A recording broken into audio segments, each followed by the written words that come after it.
Eddie Bluger, I think everybody knows how valuable he was in this organization. We would like to wish him the best, and certainly thank him for everything he did for the organization. And secondly, Brock McGinn.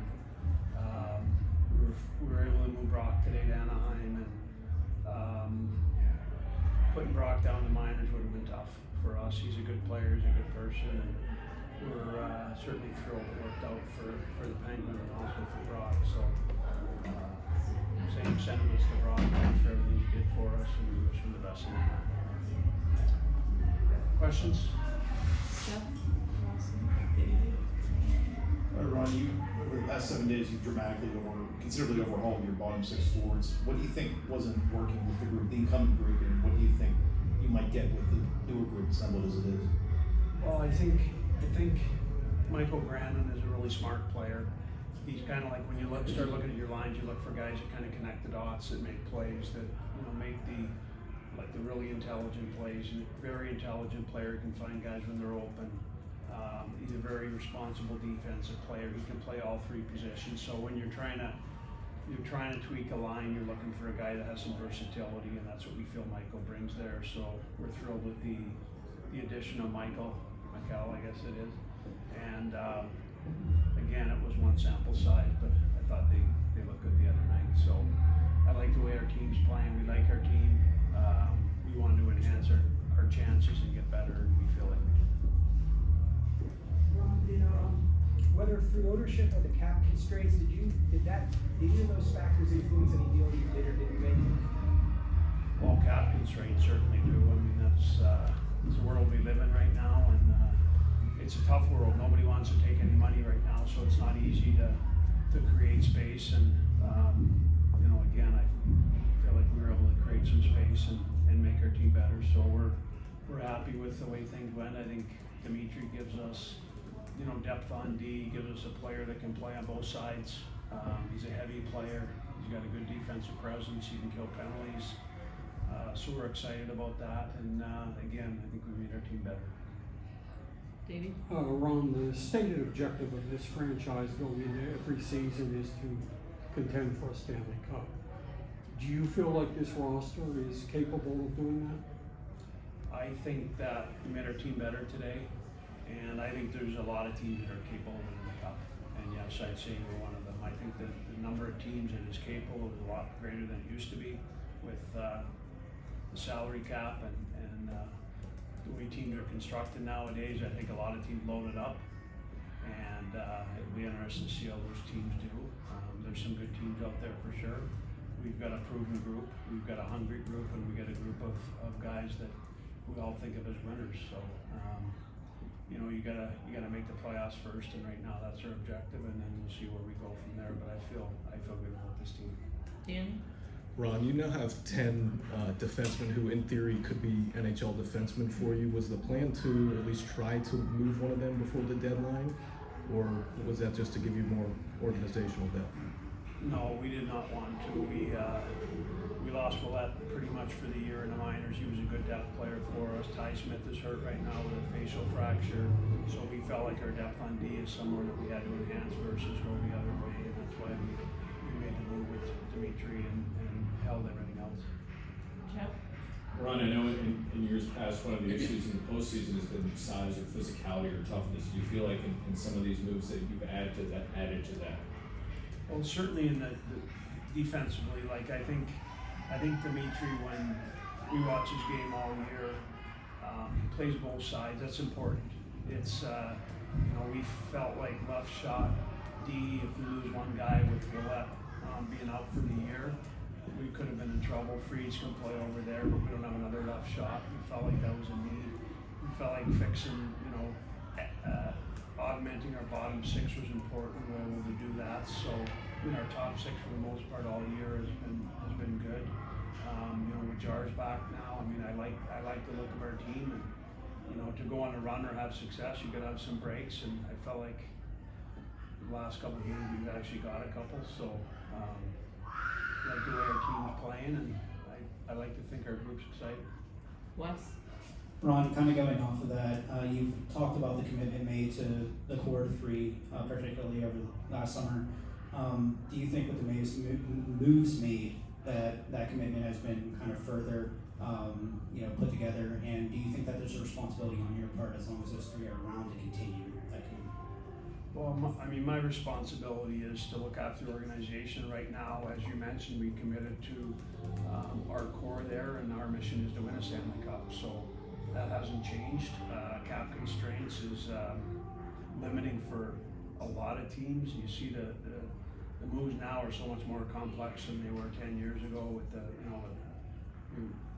third team broker and keeping salary, and it's a complex world out there with LTIR and how long's your guy out for, is he out till the playoffs? So it's a different world, it's very complex, and you try to do the best you can do with the constraints that we all have. Justin?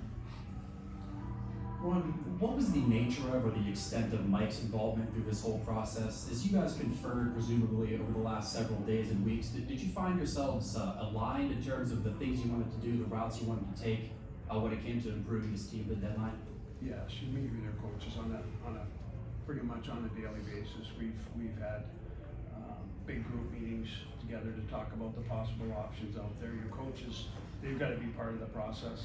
In terms of the players, when everybody's aligned, then you feel good about things that you're doing. I think we all felt like we could add some depth on D and augment our bottom six, and that's what we did. So I think our whole group, whether it be my management staff, the scouts, and the coaches, were on the same page.